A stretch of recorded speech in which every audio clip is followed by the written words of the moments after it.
ഈരാറ്റുപേട്ടയിൽ സ്ഫോടക വസ്തുക്കൾ കണ്ടെത്തിയെന്ന്. ഉം. അത് ഷോൺ ജോർജ് ആണ് പറഞ്ഞിരിക്കുന്നത്. ഉം. അദ്ദേഹം പറയണത് അവിടെ അവർക്ക് മനസമാധാനമായിട്ട് ജീവിക്കണം, വരും തലമുറകൾ സുഖമായിട്ട് ജീവിക്കണം, സമാധാനമുള്ള ഒരു നാടായിരുന്നു ഈരാറ്റുപേട്ട. ഇന്ന് ഈ അവസ്ഥയിലേക്ക് പോയിക്കൊണ്ടിരിക്കുകയാണ്, ഇതിൽ മാറ്റം വേണമെന്ന്. അതായത് ഷോൺ ജോർജ് വളരെ കൃത്യമായിട്ടാണ് അവിടെ കാര്യങ്ങൾ പറഞ്ഞത്. ഈരാറ്റുപേട്ടയുമായി ബന്ധപ്പെട്ട് ഈരാറ്റുപേട്ടയിൽ നിന്ന് സ്ഫോടക വസ്തുക്കൾ, വലിയ തോതിലുള്ള സ്ഫോടക വസ്തുക്കളാണ് ഈരാറ്റുപേട്ടയിൽ നിന്ന് കണ്ടെത്തിയത്. അങ്ങനെ ആ വിഷയത്തിലാണ് ഇപ്പോൾ ഷോൺ ജോർജിന്റെ ഒരു പ്രതികരണം ഉണ്ടായിട്ടുള്ളത്. PC ജോർജ് മുമ്പേ തന്നെ പറഞ്ഞിട്ടുണ്ടായിരുന്നു, ഈരാറ്റുപേട്ടയിലുള്ള തീവ്രവാദ ഗ്രൂപ്പുകൾ തന്നെ പരാജയപ്പെടുത്തിയിട്ടുണ്ട്. തന്നെ പരാജയപ്പെടുത്തി ഇലക്ഷനിൽ നിന്ന്, അതായത് രാഷ്ട്രീയത്തിൽ നിന്ന് താൻ പുറകിലോട്ട് പോകാൻ വേണ്ടി അല്ലെങ്കിൽ രാഷ്ട്രീയത്തിൽ നിന്ന് പിൻവലിഞ്ഞിരിക്കാൻ വേണ്ടി അവർ ഗൂഢമായ ശ്രമങ്ങൾ നടത്തിയെന്ന് അദ്ദേഹം പറഞ്ഞിട്ടുണ്ട്. ഇതേ ആളുകൾ തന്നെയാണ് പാലക്കാട് കൃഷ്ണകുമാറിനെ തോൽപ്പിച്ചത് എന്നൊരു പ്രസ്താവനയും അദ്ദേഹം നടത്തിയിട്ടുണ്ടായിരുന്നു. ഇപ്പം ഈ മൂവാറ്റുപുഴ ഈരാറ്റുപേട്ട ഭാഗങ്ങളൊക്കെ ഇപ്പോൾ വലിയ തോതിൽ ചർച്ചയിൽ വരികയാണ്. കാരണം നമ്മുടെ കുംഭമേളയൊക്കെ ബന്ധപ്പെട്ട് അവിടെ നടന്ന അട്ടിമറിയിൽ ഈരാറ്റുപേട്ട മൂവാറ്റുപുഴ ഭാഗങ്ങളിലുള്ള ചില ആളുകൾക്ക് പങ്കാളിത്തമുണ്ട് എന്ന തരത്തിലൊക്കെ ചില വാർത്തകൾ വന്നിട്ടുണ്ടായിരുന്നു. അതിനോടനുബന്ധിച്ച് തന്നെയാണ് ഇപ്പോൾ ഈരാറ്റുപേട്ടയിലെ ഈ സ്ഫോടക വസ്തുക്കൾ കണ്ടെടുത്ത വിഷയത്തിൽ ചർച്ച വരുന്നത്. അവിടെ ഷോൺ ജോർജ് വളരെ കൃത്യമായിട്ട് ചില കാര്യങ്ങൾ പറയുന്നുണ്ട്. ഷോൺ പറയുന്നത് അവിടെ അവർക്ക് സ്വൈര്യമായിട്ട് ജീവിക്കേണ്ട ഒരു കാര്യമുണ്ട്. ഈരാറ്റുപേട്ടയുമായി ബന്ധപ്പെട്ട് അവിടെയുള്ള ജനസംഖ്യയിൽ ക്രിസ്ത്യാനികളും ഹിന്ദുക്കളും മുസ്ലിങ്ങളും ഒക്കെ ദേശസ്നേഹമുള്ള ആളുകളാണ്. പക്ഷെ 5% വരുന്ന ഇസ്ലാമിക തീവ്രവാദികൾ ഈരാറ്റുപേട്ടയെ വല്ലാതെ ധ്രുവീകരിക്കുന്നു എന്നാണ് ഷോൺ ജോർജ് പറഞ്ഞത്. അതുമായി ബന്ധപ്പെട്ട് അവർ നടത്തുന്ന ഈ നിയമവിരുദ്ധമായ പ്രവർത്തനങ്ങൾ, രാജ്യവിരുദ്ധമായ പ്രവർത്തനങ്ങൾ, രാഷ്ട്രീയത്തിന്റെ അടിസ്ഥാനത്തിൽ ഇരു കക്ഷികളെയും, അതായത് ഇടത് വലത് മുന്നണികളെ, ഇടതുപക്ഷത്തിനോടൊപ്പം ചില സമയത്ത് നിൽക്കും, അതുപോലെ തന്നെ ഈ കോൺഗ്രസിനൊപ്പം നിൽക്കും, അവരുടെ രാഷ്ട്രീയ ലാഭത്തിന് വേണ്ടി അവർ ആർക്കൊപ്പവും ചേർന്ന് നിൽക്കും. എന്നിട്ട് ഈ ക്രിസ്ത്യാനികൾ അല്ലെങ്കിൽ ഹിന്ദു വിരുദ്ധത, ഈ രണ്ട് വിഭാഗങ്ങളെയും തമ്മിലടിപ്പിക്കാനുള്ള പണിയെടുക്കുക, ഇതൊക്കെയാണ് ഇവരുടെ ഒരു സ്ഥിരം പരിപാടി എന്ന് പറയുന്നത്. അപ്പോൾ അതിനെതിരായിക്കൊണ്ട് കർശനമായ നടപടി സ്വീകരിക്കണമെന്നാണ് ഷോൺ ജോർജ് പറഞ്ഞത്. അപ്പോൾ കേരളത്തിലെ പോലീസിന് ഇതിൽ ചില ഈ ലിമിറ്റേഷൻസ് ഉണ്ട്. നമുക്കറിയാമല്ലോ, കേരളത്തിലെ പോലീസ് ഒരു കാരണവശാലും ഏതെങ്കിലും ഒരു തരത്തിൽ ഒരു ഭീകരവാദ പ്രവർത്തനമോ അല്ലെങ്കിൽ തീവ്രവാദ പ്രവർത്തനമോ നടന്നു കഴിഞ്ഞാൽ അത് പരസ്യമായിട്ട് അത് അന്വേഷിച്ചിട്ടൊരു റിപ്പോർട്ട് തീവ്രവാദമാണ് എന്ന് കൊടുക്കാൻ പോലും ധൈര്യമില്ലാത്ത തരത്തിലേക്ക് ഇവിടുത്തെ പോലീസ് സേനയെ മാറ്റിയിട്ടുണ്ട്. എന്താ കാര്യം? അല്ല, മുൻപ് ഈരാറ്റുപേട്ടയിൽ തന്നെ സിമിയുടെ നിരോധിക്കപ്പെട്ട സംഘടന, പണ്ടുണ്ടായിരുന്ന സിമിയുടെ പ്രവർത്തകർ പോലും ഈരാറ്റുപേട്ടയിൽ നിന്നുള്ളവരുണ്ട് ഒരുപാട്. അതെ, ഉണ്ട്.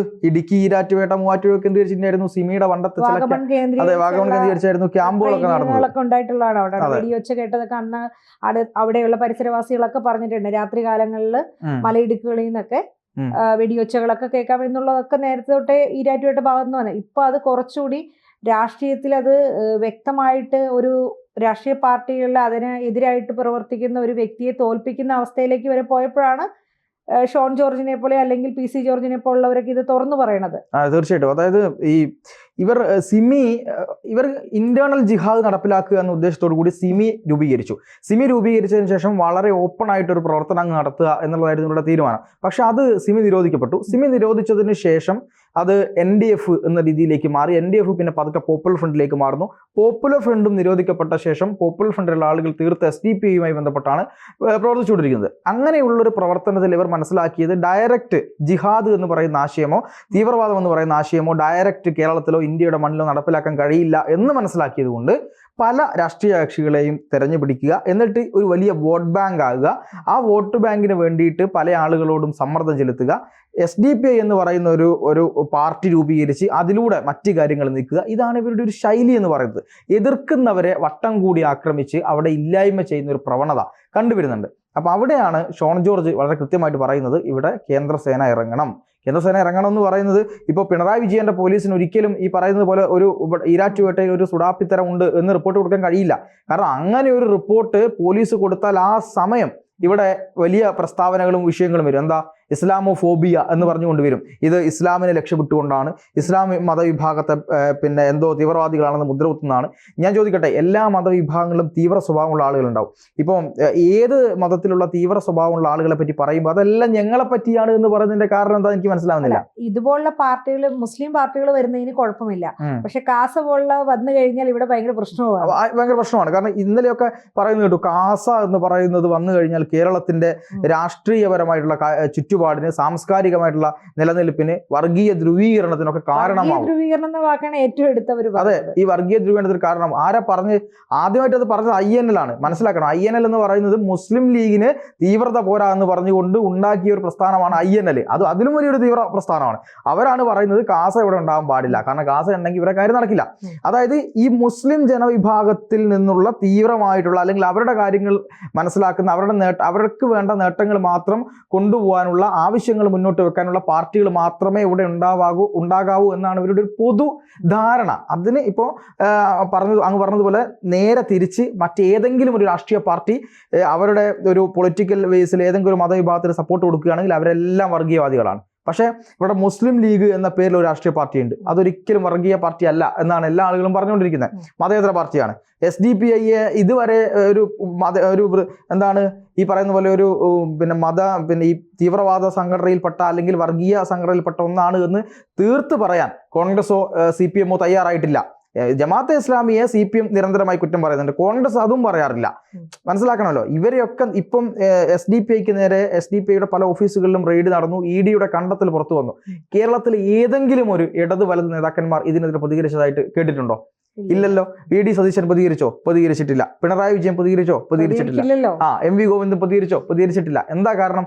ഇത് പ്രതികരിക്കാത്തതിന്റെ കാരണം ഇവരെ മാത്രം കുറ്റം പറഞ്ഞിട്ട് കാര്യമില്ല. ഇവർ ഇത്തരത്തിലൊരു നെറേഷൻ സൃഷ്ടിച്ചു വെച്ചിട്ടുണ്ട്. അതായത് ആർക്കെതിരെ പ്രതികരിച്ചാലും അതൊക്കെ മുസ്ലിം വിഭാഗത്തിന് നേരെയാണ് എന്നതാണ് പ്രതികരണം. ഇവര് മാത്രമല്ല, മാധ്യമങ്ങളും പ്രതികരിക്കുന്നില്ലല്ലോ.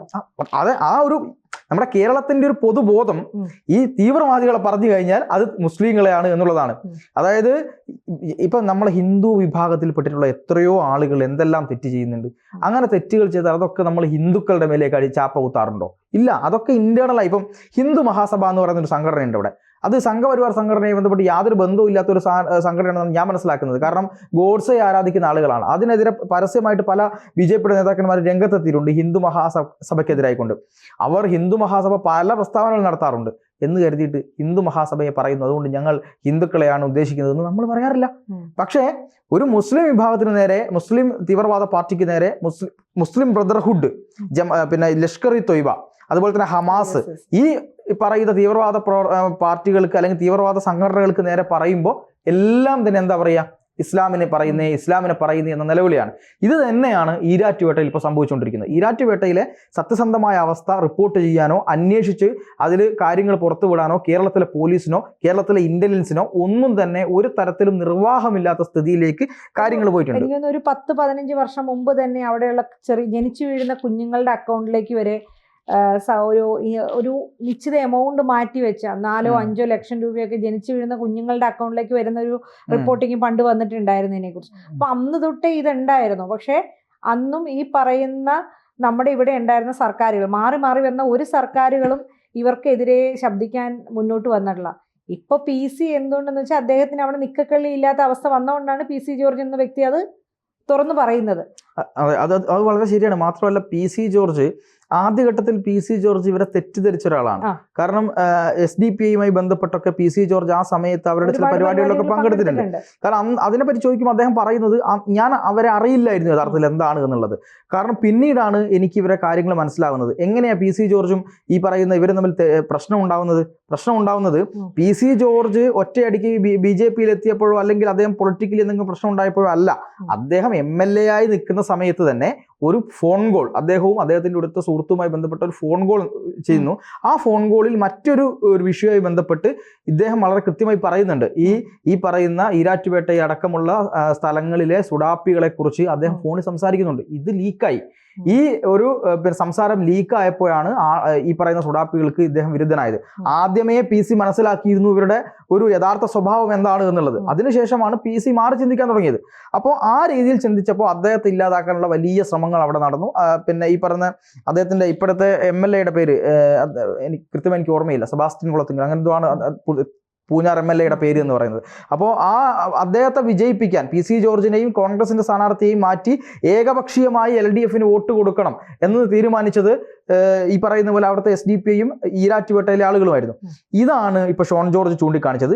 ഇവിടെയുള്ള ഈ സ്ഫോടക വസ്തുക്കൾ അവിടെയുള്ള കോറികളിലേക്ക്, അനധികൃത പാറമടകളിലേക്ക് കൊണ്ടുവന്നതാണ് എന്നാണ് പറയപ്പെടുന്നത്. പക്ഷെ കൃത്യമായ അന്വേഷണം വേണം. എന്തിന്റെ പുറത്താണ് ഇത് എത്തിച്ചത്, ആരാണ് എത്തിച്ചത് തുടങ്ങിയ കാര്യങ്ങളിൽ അന്വേഷണം വേണം എന്നാണ് പറയുന്നത്. ഷിബിലി എന്ന് പറയുന്ന ഇതുമായി ബന്ധപ്പെട്ട അറസ്റ്റിലായ വ്യക്തിയുണ്ട്.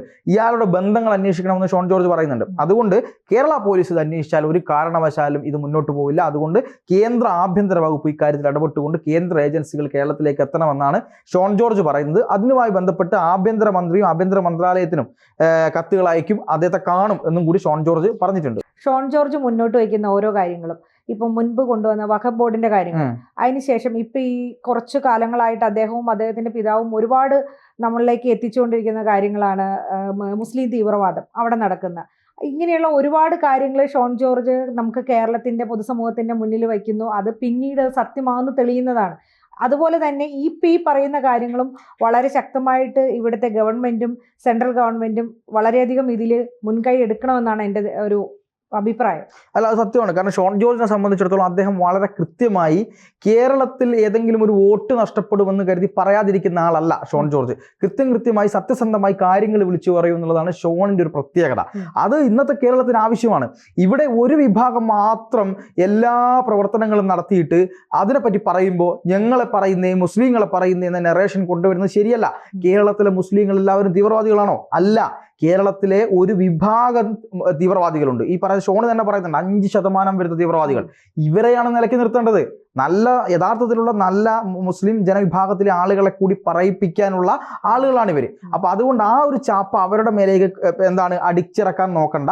ഷോൺ പറയുന്ന കാര്യം ഇത്രയും ധൈര്യത്തോടു കൂടി പറയുന്ന ഒരു നേതാവ് വളരെ ചുരുക്കം നേതാവ് തന്നെയാണ്. അപ്പൊ അതുകൊണ്ട് ഷോണിന് ഈ കാര്യത്തിൽ ഇങ്ങനെ വളരെ കൃത്യമായി കാര്യങ്ങൾ പറഞ്ഞുകൊണ്ട് ഒരു നല്ല നേതാവായിട്ട് വരാനുള്ള, കേരളത്തിന് ആവശ്യമുള്ള ഒരു നേതാവായിട്ട് വരാനുള്ള എല്ലാ സാധ്യതകളും ഞാൻ കാണുന്നുണ്ട്.